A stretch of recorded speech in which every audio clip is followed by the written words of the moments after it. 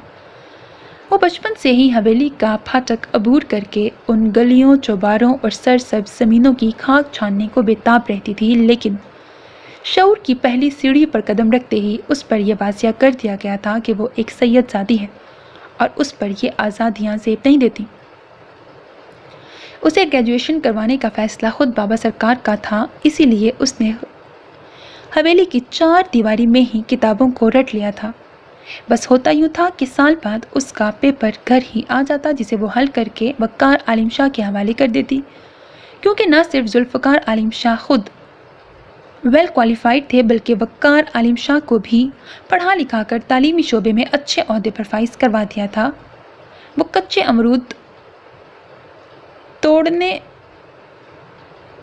تو کبھی جامن کے درخت پر چڑھنے کی حسرت لیے یوں ہی جوان ہو گئی تھی، اور اب اس کا شوہر جو اس سے 10 برس چھوٹا تھا، اس سے 20 برس بڑے ہونے کا حق ادا کرنے پر تلا تھا، یوں جیسے وہ اس کے دل کے نہاں خانوں میں چھپی حسرتوں سے بھی واقف تھا۔ موسم تو صبح سے ہی خوشگوار تھا، آسمان کی سفیدی میں بادلوں کا سرمئی پن گھلا ہوا تھا، جس کے باعث سورج کا دور دور تک نام و نشان نہ تھا۔ آئے ہبا، وہ فدا کی آواز پر چونکی، وہ اس کی جانب کا دروازہ کھولے کھڑا تھا۔ میں نہیں آؤں گی، مجھے واپس لے چلیں، درشتگی سے کہتی وہ کھسک کر ڈرائیونگ سیٹ کی طرف ہو گئی، جیسے اسے خوف ہو کہ وہ ہاتھ بڑھا کر اسے باہر نکال لے گا۔ اس کی اس بچکانہ انداز پر فدا نے اپنی مسکراہٹ بمشکل دبائی۔ جب میں آپ سے کہہ رہا ہوں کہ تایا سرکار کو میں فیس کر لوں گا تو پھر کیا ٹینشن ہے یار؟ ایک ابرو اچکاتا وہ سنجیدگی سے بولا۔ کیا ہو گیا ہے آپ کو سائیں؟ آپ کیوں مجھے بے پردگی کی ترغیب دے کر گناہ گار کر رہے ہیں؟ دل پر پتھر رکھتے ہوئے حدیبہ نے مزید پیچھے کھسک کر کہا۔ آپ کو لگتا ہے میں آپ پر کسی غیر مرد کی نگاہ برداشت کروں گا؟ اب کی بار وہ سنجیدگی سے بولا تھا۔ پوچھتے ہوئے وہ ڈائریکٹ اس کی گلافی آنکھوں میں دیکھ رہا تھا۔ حدیبہ نے پلکیں جھپکائیں۔ ہاں لیکن وہ مزارے، اس سے نگاہ چرا کر کہتے ہوئے حدیبہ نے ذرا سی اچک کر دور تک پھیلے کھیتوں میں نظر دوڑائی۔ تھوڑی دیر پہلے تک کام میں مصروف مزارے اس پل غائب تھے۔ اس کی چلتی زبان کو بریک لگ گئی۔ کہاں گئے؟ وہ نگاہ دوڑاتی بڑبڑائی۔ میں نے کہہ دیا ہے کہ پردے کو یقینی بنائے۔ اب آئیں باہر، آج آپ کو جامن کے درخت پر چڑھاتا ہوں، اطمینان سے کہتے ہوئے فدا نے جھک کر ہاتھ اس کی طرف بڑھایا تو حدیبہ نے خفیف سی ہو کر سر پر جمی سفید چادر درست کی، پھر ڈرائیونگ سیٹ کی طرف سے دروازہ کھول کر باہر نکل گئی۔ فدا نے مسکراتے ہوئے اپنا ہاتھ واپس کھینچ دیا۔ گاڑی لاک کر کے وہ اسے اپنے ساتھ لیے چلنے لگا۔ آپ بہت ضدی ہیں سائیں، اپنے چہرے کو چھوتی لطیف سی ہوا سے محسوس ہوتی وہ آہستگی سے بولی۔ آپ سے زیادہ نہیں ہوں، وہ فوراً جتانے والے انداز میں بولا تو حدیبہ نے سر اونچا کر کے اسے گھورا۔ ہاں تبھی آپ مجھے یہاں لے آئے ہیں، وہ دو بدو بولی تو فدا مسکرایا۔ آپ میرے ساتھ آئی ہیں کیونکہ آپ خود اس موسم سے لطف اندوز ہونا چاہتی ہیں، ورنہ میری کیا مجال آپ کو کسی کام کے لیے مجبور کر سکوں۔ بظاہر سرمئی آسمان کی جانب دیکھتا وہ چہرے پر مسکینیت طاری کرتا بولا تو اس کے یوں اپنی چوری پکڑ لینے پر حدیبہ نے ٹیڑھی نظروں سے اس کی جانب دیکھا۔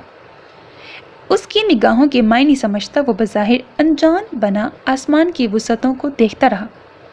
حدیبہ کے قد تک آتی فصلوں کے درمیان بنے باریک سے کچے راستے پر ایک دوسرے کے آگے پیچھے چلتے وہ مسلسل ایک دوسرے کو جواب دے رہے تھے۔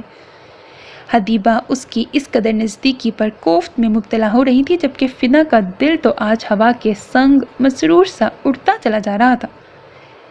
بارش شروع ہو گئی تو ان فصلوں کے ساتھ ہم بھی بھیگ جائیں گے، موسم کی بدلتی کروٹیں دیکھتی وہ ذرا تشویش زدہ انداز میں بولی۔ یہ میرے لیے ایک حسین تجربہ ہوگا۔ وہ لہجے میں بے فکری کا عنصر سموئے دلکشی سے گویا ہوا تو حدیبہ نے اپنی ہتھیلیاں مسل ڈالیں۔ آپ کو تو بہود کی ہمیشہ سے ہی حسین لگتی ہے، وہ منہ بسوڑتی تڑک کر بولی۔ مجھے تو صرف آپ حسین لگتی ہیں، اور آپ کو آپ کی گارنٹی میں دیتا ہوں، آپ بالکل بھی بےہودہ نہیں ہیں، قسم سے۔ امرود کے باغات میں داخل ہوتا وہ غیر سنجیدگی سے بولا، جواب ہی ایسا تھا کہ حدیبہ اسے گھور بھی نہ سکی۔ وہ اس کے ساتھ چلتے چلتے بڑے آرام سے ہاتھ بڑھا کر اپنے قد سے 4-5 فٹ اونچے امرود کے درختوں سے امرود توڑ رہا تھا۔ کس کے لیے توڑ رہے ہیں، مت کریں، اس کے کندھے پر ہاتھ مارتی وہ اسے روکنے کو بولی۔ وہ اس کی حرکت پر اس کی جانب پلٹا۔ جامن توڑنے ہیں نا؟ پوچھتے ہوئے اس نے ہاتھ میں پکڑے امرود کو سینے کے پاس رگڑا۔ حدیبہ نے فوراً اسبات میں سر ہلایا۔ تو بس پھر پہلے یہ کھائیں۔ امرود اس کی طرف بڑھا کر وہ دوسرا بھی اسی طرح صاف کرنے لگا۔ میرا دل نہیں چاہ رہا سائیں۔ تیز ہوتی ہوا کے باعث بار بار سر سے ڈھلکتی چادر درست کرتی وہ آہستگی سے بولی، لیکن میں نے آپ کے لیے محنت کی ہے، اسے کھائیں، شاباش۔ وہ آرام سے بولا، انداز ایسا تھا جیسے امرود توڑ کر اس نے بہت بڑا کام کیا ہو۔ اسے محنت کہتے ہیں آپ؟ پوچھتے ہوئے حدیبہ نے اچک کر درخت سے نیچے لٹکتی ٹہنی سے امرود توڑ لیا، یوں جیسے اسے بتایا تھا کہ امرود توڑنا کوئی مشکل کام نہیں ہے۔ پہلا تو آپ کھا نہیں رہی، اب یہ تیسرا کون کھائے گا؟ اپنا امرود کھاتے ہوئے وہ غیر سنجیدگی سے پوچھ رہا تھا۔ دونوں کی رفتار بہت مدھم تھی۔ موسم کی خوبصورتی نے حدیبہ کی طبیعت پر خوشگوار اثرات ڈالے تھے۔ مجھے نہیں پتا، چھوڑیے نا، آئے میں آپ کو جامن توڑ کر دیتی ہوں۔ 10-15 قدموں کے فاصلے پر شروع ہوتے جامن کے درخت دیکھتی وہ پرجوش سی بولی تھی، آپ نہیں توڑیں گی، آپ کے ہاتھ گندے ہو جائیں گے۔ اسے درختوں کی جانب بھاگتا دیکھ کر وہ اسے روکنے کو اس کے پیچھے لپکا۔ آپ بولتے بھی رہیں، آپ کی سنتا کون ہے؟ پلٹ کر منہ بسور کر کہتی حدیبہ نے اسے زبان دکھائی۔ چھوٹا میں ہوں آپ سے اور بچی آپ بن رہی ہیں۔ اسے پہلی کتار میں ہی ایک قدرے مناسب قد کے درخت پر چڑھتے دیکھ کر وہ جلدی سے قریب آتا بولا، سائیں میں توڑ لوں گی۔ وہ احتجاجاً بولی۔ فدا نے اسے ہاتھ سے پکڑ کر پیچھے کیا۔ آپ گر جائیں گی بی بی، وہ اس بار نرمی سے بولا۔ بچی نہیں ہوں میں جو گر جاؤں گی۔ اپنا بازو اس سے چھڑواتی تڑک کر بولی۔ فدا نے کچھ خفگی سے اس کی سبیح پیشانی پر پڑے بلوں کو گھورا۔ ٹھیک ہے، میں چڑھتا ہوں، پھر آپ بھی چڑھیں، میں ہیلپ کروں گا، وہ اسے سمجھانے والے انداز میں بولا تو حدیبہ نے کمر پر دونوں ہاتھ ٹکائے۔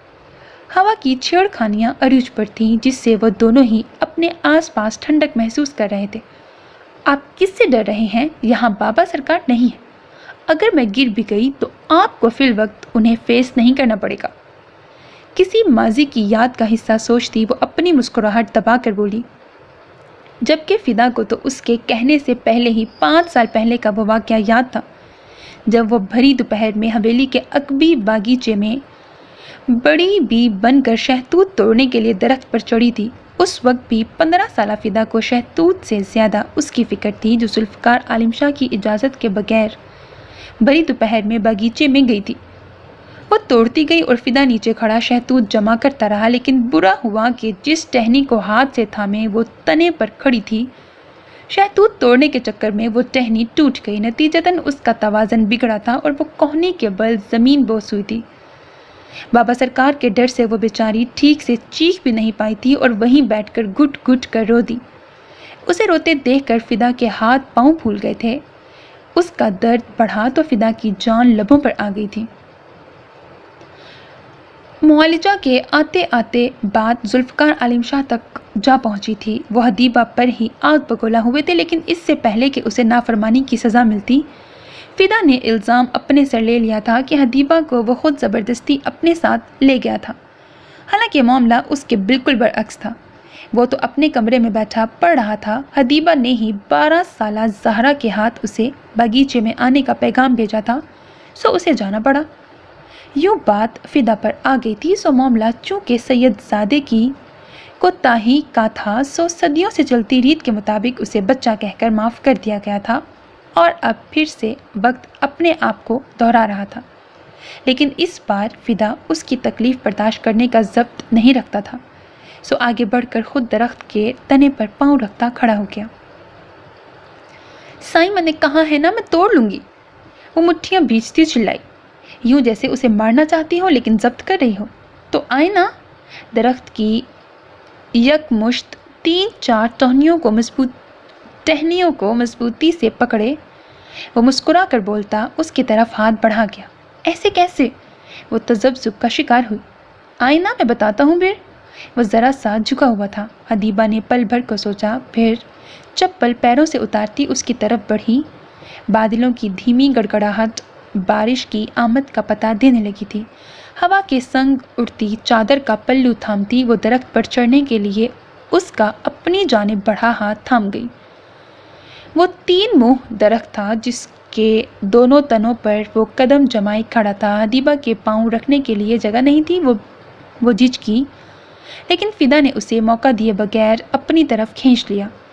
نتیجتاً حدیبہ کا پاؤں فدا کے پاؤں پر پڑا تھا۔ فدا نے اسے تھاما تو وہ اس قربت پر بوکھلا گئی۔ آپ ہی توڑ دیں، وہ جلدی سے کہتی پلٹی، لیکن مقابل کی گرفت مضبوط تھی۔ اب حسرت پوری ہو رہی ہے تو منہ کیوں موڑ رہی ہیں؟ میں چڑھاتا ہوں نا آپ کو۔ آنکھوں میں شرارت لیے اس کا بوکھلایا سا روپ دیکھتا وہ غیر سنجیدگی سے بولا۔ وہ اپنے پورے وزن سے اس کے ایک پاؤں پر کھڑی تھی۔ نہیں سائیں، آپ رہنے دیں، مجھے کوئی حسرت پوری نہیں کرنی۔ حدیبہ کا گریز اس پل فدا کے دل کی دھڑکنیں بڑھا رہا تھا۔ اس کی گردن میں سختی سے بازو حائل کیے وہ بمشکل کھڑی ہوئی تھی۔ سوچ لیں، پھر موقع نہیں ملے گا۔ وہ شاید اسے آزما رہا تھا۔ حدیبہ نے جھکی پلکیں اٹھا کر اسے گھورنا چاہا، مگر اس کی نگاہوں میں اترا محبت کا سمندر اس کے ہاتھ لرزا گیا تھا۔ اس کے لبوں پر مچلتی شوخ مسکراہٹ نے حدیبہ کے رخسار تپا ڈالے تھے۔ بہت خراب ہیں آپ، کیسے چلاکی سے مجھے قریب کر لیا۔ اس کے بازو میں چٹکی بھرتی وہ قدرے سلگ کر بولی تو وہ کہا لگا کر ہنسا۔ اس کے سر پیچھے کر کے ہنسنے پر حدیبہ کو موقع ملا تھا، سو اسے ہلکا سا دھکا دیتی وہ اس کی گرفت سے آزاد ہوتی واپس نیچے کو کودی تھی۔ چپل پیروں میں اڑستی وہ واپسی کے راستے پر بھاگی تو وہ بھی اپنی ہنسی روکتا نیچے کو کود گیا۔ اسے اپنے آس پاس بےحد قریب اس کے نرم گداز وجود کا لمس محسوس ہو رہا تھا۔ اس ذرا سی قربت نے فضا کے حواس جھنجھوڑ ڈالے تھے۔ وہ بالوں میں ہاتھ چلاتا کچھ دیر وہیں کھڑا اسے محسوس کرتا رہا، پھر خود بھی اس کے پیچھے بڑھا جو نظروں سے اوجھل ہو چکی تھی۔ وہ تھوڑا ہی آگے بڑھا تھا جب اسے حدیبہ کی مدھم آواز سنائی دی۔ وہ اسے پکار رہی تھی۔ آپ کیوں آئے ہیں؟ حدیبہ بی بی کہاں ہے؟ وہ کلینک سے باہر آئی تو ولید شاہ کو اپنی گاڑی سے ٹیک لگائے کھڑے دیکھ کر آہستگی سے بولی۔ اسے کمپاؤنڈر نے حویلی سے گاڑی آ جانے کا بتایا تو وہ باہر نکل آئی تھی۔ ولید نے بغور اس کی آنکھوں میں دیکھا جہاں رونے کے باعث سرخ ڈورے تیر رہے تھے۔ کیا کہا ہے ڈاکٹر نے؟ ٹیک چھوڑ کر سیدھا ہوتے ولید نے نرمی سے پوچھا۔ اس کے سوال پر زہرا نے زخمی نگاہوں سے اسے گھورا۔ یہاں سے چلے جائیں سرکار، ورنہ میں خود پر سے اختیار کھو دوں گی۔ اس کی جانب سے چہرہ موڑ کر وہ ایک ایک لفظ پر زور دیتی کاٹ دار لہجے میں بولی۔ حدیبہ آپا نہیں آئیں گی، میں تمہیں لینے آیا ہوں، چلو آؤ میرے ساتھ۔ اس کی تنبیہ نظر انداز کرتا وہ دھیمی آواز میں بولا تھا۔ میں پیدل چلی جاؤں گی، آپ واپس چلے جائیں۔ چادر سے اپنا چہرہ چھپاتی وہ سلگتے ہوئے لہجے میں بولتی آگے بڑھ گئی۔ وہ سرد سے اس کے پیچھے لپکا۔ ایسی حالت میں تمہارا پیدل جانا ٹھیک نہیں ہے، چلو آؤ میرے ساتھ۔ اس کے سامنے آتا وہ گزارش کرنے والے انداز میں گویا ہوا تو اس کے الفاظ سنتی زہرا نے تڑپ کر سر اٹھایا۔ بھیگتی آنکھوں سے اس کے پرکشش چہرے کو دیکھا تھا جس پر سجی سرمئی آنکھوں میں اس کے لیے تفکر تھا۔ آپ نے جان بوجھ کر مجھے اس عذاب میں مبتلا کیا ہے نا سرکار؟ جان بوجھ کر میرے وجود کی دھجیاں اڑائی ہیں نا؟ اپنے آنسو پینے کی ناکام کوشش کرتی وہ بھرائی ہوئی آواز میں بولی۔ اس کی بھور آنکھوں میں ناچتی وحشتیں ولید کی روح زخمی کر رہی تھی۔ ایسا مت کہو زہرا، پلیز مجھے اس طرح سے شرمندہ مت کرو۔ تمہاری آنکھیں، تمہاری آواز، تمہارا یہ وجود، تمہارے ایک ایک نقش سے عشق ہے مجھے، یقین کرو۔ میں جان بوجھ کر تمہیں ایک خروچ بھی نہیں دے سکتا، کجا کہ وہ سب اس کی بہتی آنکھوں میں دیکھ کر کہتا وہ روانگی میں بولتے بولتے رکا۔ شاید بات مکمل کرنا بے حد اذیتناک تھا۔ آس پاس کوئی بھی نہیں تھا، شاید اسی لیے زہرا اسے سن بھی رہی تھی۔ میں آپ کو مرتے دم تک معاف نہیں کروں گی، اس کی آنکھوں میں دیکھتی وہ روتے ہوئے بولی۔ ولید کا دل خون ہو گیا۔ اچھا میرے ساتھ تو آؤ، ولید نے پھر سے گزارش کی۔ میں نہیں جاؤں گی، سختی سے کہتی وہ اس کے پاس سے گزرنے لگی جب ولید نے لب بھینچتے ہوئے اس کی کلائی تھام لی۔ ولید شاہ کے مضبوط لمس نے زہرا کی رگوں میں دوڑتے خون کی گردش تیز کر دی۔ میرے ساتھ ضد مت کرو، گاڑی میں بیٹھو، اسے گاڑی کی طرف گھسیٹتا وہ اس بار قدرے سنجیدگی سے بولا۔ آپ میرے ساتھ زبردستی نہیں کر سکتے، وہ اپنا ضبط کھوتی چلائی۔ ولید نے انسنی کرتے ہوئے اسے فرنٹ سیٹ پر ہلکا سا دھکا دیا تھا۔ گاڑی کا دروازہ بند کرتا وہ گھوم کر ڈرائیونگ سیٹ پر آ بیٹھا۔ سرکار میں مر جاؤں گی، میرے ساتھ یوں مت کریں، برباد کر دیا ہے آپ نے مجھے، اس کی طرف مڑتی وہ روتے ہوئے چلائی جس نے گاڑی سٹارٹ کر دی تھی۔ تمہیں تباہ کر کے میں خود بھی برباد ہو گیا ہوں زہرا، مجھے بتاؤ ڈاکٹر نے کیا کہا ہے؟ سامنے سڑک پر دیکھتا وہ سنجیدگی سے بولا۔ ڈاکٹرنی نے کہا ہے کہ گناہ کا زہر میرے وجود میں پھیل گیا ہے، جو 9 ماہ بعد خود وجود میں آ کر مجھے نگل لے گا۔ سنا آپ نے؟ مر جاؤں گی، میں مر جاؤں گی اور میرے قاتل آپ ہوں گے، صرف آپ۔ اس کا بازو تھام کر اسے جھنجھوڑتے ہوئے وہ پاگل سی ہوتی چلائی۔ ولید کو گاڑی روکنی پڑی۔ میں خود مر جاؤں گا لیکن تمہیں مرنے نہیں دوں گا، اس بات کا یقین کر لو۔ اس کے کانپتے ہوئے ہاتھ اپنی گرفت میں لیتا وہ مضبوط لہجے میں بولا تو زہرا نے نفی میں سر ہلایا۔ میں یہ بچہ مار دوں گی، مجھے یہ نہیں چاہیے سرکار، مجھے یہ بچہ نہیں چاہیے، آپ کو اللہ کا واسطہ ہے کچھ کریں، میں اس گناہ کا بوجھ نہیں اٹھا سکتی، کچھ کریں۔ اس کی نرم گرفت سے اپنے ہاتھ نکال کر اس کے سامنے جوڑ کر کہتی وہ بری طرح روتی۔ اس کی گزارش نے ولید شاہ کا دل نوچ لیا تھا۔ وہ کیسے اس کی اس بے رحمانہ گزارش کو قبول کر لیتا؟ زہرا کا روتا بلکتا وجود اس کی آنکھیں سرخ کر رہا تھا۔ اس کا بس نہیں چل رہا تھا کہ وہ اسے اپنی آغوش میں سمیٹ کر دور کہیں غائب ہو جاتا۔ تمہیں کچھ نہیں ہوگا، نہ میں ہونے دوں گا، تھوڑا سا انتظار کر لو، میں بابا سرکار سے ایک آخری مرتبہ بات کروں گا، ورنہ پھر تم مجھ سے کورٹ میرج کرو گی زہرا، وعدہ کرو مجھ سے۔ اپنے سامنے جڑے اس کے ہاتھوں کو عقیدت سے اپنے ہاتھوں میں لیتا وہ نرمی سے بولا۔ انداز اسے حوصلہ دینے والا تھا۔ زہرا نے نفی میں سر ہلاتے ہوئے اپنے ہاتھ کھینچ لیے۔ میں اپنی اماں کو زندہ درگور نہیں کر سکتی سرکار، آپ کیوں میری ذات کا تماشا بنوانا چاہتے ہیں؟ بابا جی سرکار مجھے زمین میں گاڑ دیں گے، آپ ایسی انہونی باتیں مت کریں خدارا۔ ملتجی نگاہوں سے اس کی جانب دیکھتی وہ بھیگی آواز میں بولی۔ میں نہ تو ان سے ڈرتا ہوں اور نہ ہی ان کی سزاؤں سے، میں صرف اپنے جذبات سے ڈرتا ہوں جنہوں نے تمہیں اس آگ میں جھونک دیا ہے۔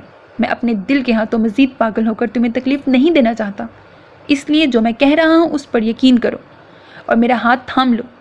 وہ خود پر ضبط کرتا ٹھہر ٹھہر کر بول رہا تھا، جب اپنے آنسو پوچھتی وہ پیچھے کھسک کر بالکل دروازے سے جا لگی۔ مجھے آپ کی کسی بات کا اعتبار نہیں ہے کیونکہ مجھے آپ پر اعتبار نہیں ہے۔ مجھے آپ سے کچھ نہیں چاہیے، بس مجھ پر رحم کریں، مجھے یہ بچہ نہیں چاہیے، میری اس سے جان چھڑا دیں۔ وہ اپنے ہاتھوں کی مٹھیاں بھینچتی لرزتی ہوئی آواز میں بولی۔ اس کے غصے کے خوف سے وہ حفظ ما تقدم کے طور پر پہلے ہی دروازے سے جا لگی تھی۔ اس کی التجا پر ولید اپنا غصہ ضبط کرتا پلکیں جھپکا گیا۔ تم میرا دماغ خراب کر رہی ہو، دوبارہ ایسا سوچنا بھی مت ورنہ مجھ سے برا کوئی نہیں ہوگا۔ ضبط کا دامن مشکلوں سے تھامے وہ دھیمی آواز میں بولا تو زہرا نے اسے ضد پر اڑے دیکھ کر اپنا چہرہ جھکاتے ہوئے ہاتھوں میں چھپا لیا۔ ولید نے اس سے بحث کا ارادہ ملتوی کر کے گاڑی سٹارٹ کر دی۔ اس لڑکی سے بات کرنا واقعی فضول تھا، کم از کم ولید کو تو یہی لگ رہا تھا، کیونکہ اس کی ہر بات، ہر دلیل، ہر گزارش سننے کے بعد وہ جواب اپنی مرضی کا ہی دیتی تھی۔ فدا نے اسے زہرا سے ملاقات کرنے کا ایک اچھا موقع دیا تھا، لیکن وہ لڑکی اپنی ہر دھرمی کے باعث اسے زج کر چکی تھی۔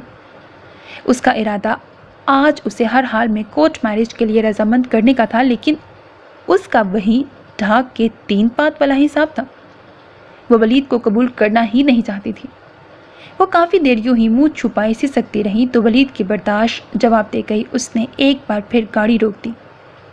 زہرا، زہرا منہ اوپر کرو، اسے پکارتے ہوئے وہ سنجیدگی سے بولا۔ زہرا نے یوں ہی روتے روتے نفی میں سر ہلایا۔ ولید کا دل کیا اسے جھنجھوڑ ڈالے، جو اس کا خون اس کا دل خون کرنے پر تلی ہوئی تھی۔ زہرا، میں کیا کہہ رہا ہوں؟ اس بار سختی سے کہتے ہوئے اس نے زہرا کا بازو کھینچا۔ زہرا نے سو سو کرتے ہوئے چہرے سے ہاتھ ہٹا لیے۔ بھیگی پلکیں جھپکاتے ہوئے اس نے ولید کی طرف دیکھا تو اس کی سلونی رنگت میں گلی سرخیاں دیکھتے ولید کا دل سینے میں کروٹ بدل کر رہ گیا۔ آنکھیں بے تابانہ اس کے روئے روئے قاتلانہ نقوش کو بوسے دینے لگی کہ ایک بار وہ بے لگام ہو کر نادانستگی میں گناہ کر بیٹھا تھا، لیکن پورے ہوش اور حواس میں وہ چھوٹی سی کوتاہی کا بھی مرتکب نہیں ہو سکتا تھا۔ اچھا نہیں لگتا میں تمہیں؟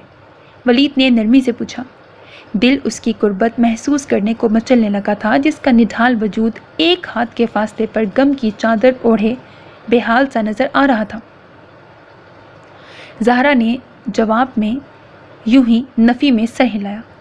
اچھے نہیں، بہت برے لگتے ہیں آپ مجھے، اتنے برے کہ میں آپ کو نفرت کے قابل بھی نہیں سمجھتی۔